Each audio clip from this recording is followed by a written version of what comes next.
So we're continuing topic 3.1, and we are going to be looking at explain 1, where we're going to start graphing absolute value functions. So before we get into that, I want you to notice how similar this is to what we've been doing already. So we were working a lot with that. We kind of worked in general with just a function. But what's going to happen is now we're going to apply, instead of parentheses, all I'm simply going to do is change that parentheses and squared to absolute value. And now they do the exact same thing. So that right there is going to be some kind of reflection, right? This here is going to stretch or compress.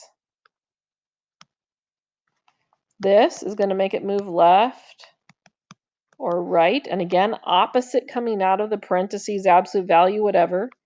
And then this is going to be make it move up or down. I'm not going to use that technique yet. Okay, I am going to simply use a T-chart. I do not know why we have an extra graph here. It accidentally got copied and pasted over there. So we're going to do our best of our can to ignore it, just right over the top of it if you need the space. So first thing I'm going to do is I'm supposed to use the vertex and two other points to help me graph this. So to get the vertex, you're going to take your H value and your K value and write that. So my vertex is the opposite sign. So I got to flip my sign 5, and then I keep my sign there. So I'm going to go out 5. Ooh, interesting. That's 4. That's 6. 5 has got to be in between, and then down 2. Now, I'm going to show you kind of two different ways to do this. I'm going to start with a T-chart. So this is X, and this is going to be G of X. I've already got the 0.5, so I don't need to calculate that again, but I need something on either side of it. So I'm going to choose a number on either side of 5. So I'm going to choose 4, and I'm going to choose 6. Then I'm going to substitute those values into here.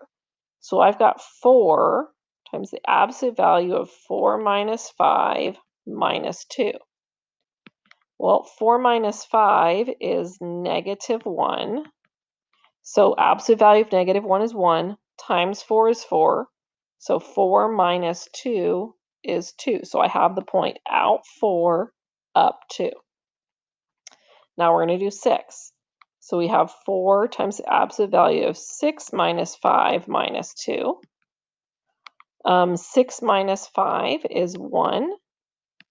And then absolute value, or 4 times the absolute value of 1 is 4, minus 2 is 2 again. So I'm out 6, up 2.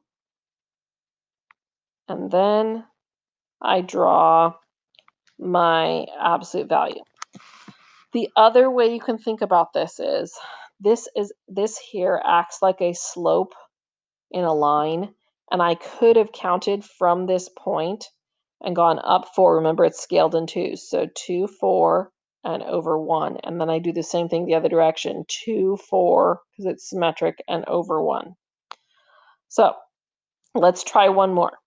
So I'm going to start by identifying my vertex. So remember, for my vertex, I swap the sign that's on the inside, so negative 6, and I keep the sign that's on the outside, so 4. So I'm going to be out negative 6. Ooh, interesting graph. This is terrible. So that's going to be 4. 6 would be in between, and then up 4. Weird scaling. All right, and then that is a really weird number, so I'm going to go ahead and just pick some values on either side. I am going to choose to pick, I'm going to go out on a limb here and say that I'm going to pick negative, ooh, not negative 16. I want to pick negative, nothing's going to be good. Let's go with negative 8. And then on the other side, let's go with, I don't know, 0 is usually good. So let's go with 0. And it doesn't matter if you have the same number or different number distance away from whatever your point is, as long as I got 2. So I have negative 1/5 times the absolute value of negative 8 plus 6. So we've got negative 1/5. Negative 8 plus 6 is negative 2.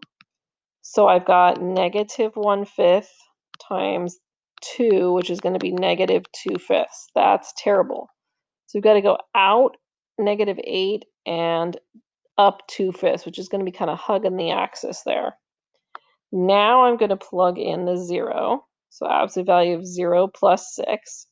Well, absolute value of 0 plus 6 is 6.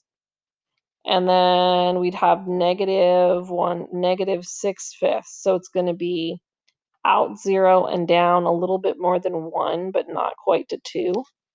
So it definitely looks like I got an upside down V, which is what I expected. Look, it's a negative in front, so that would have been a reflection. That's a little bit wider, which makes sense because a 1/5 is between 0 and 1. It would make a vertical compression. And that's it for this video.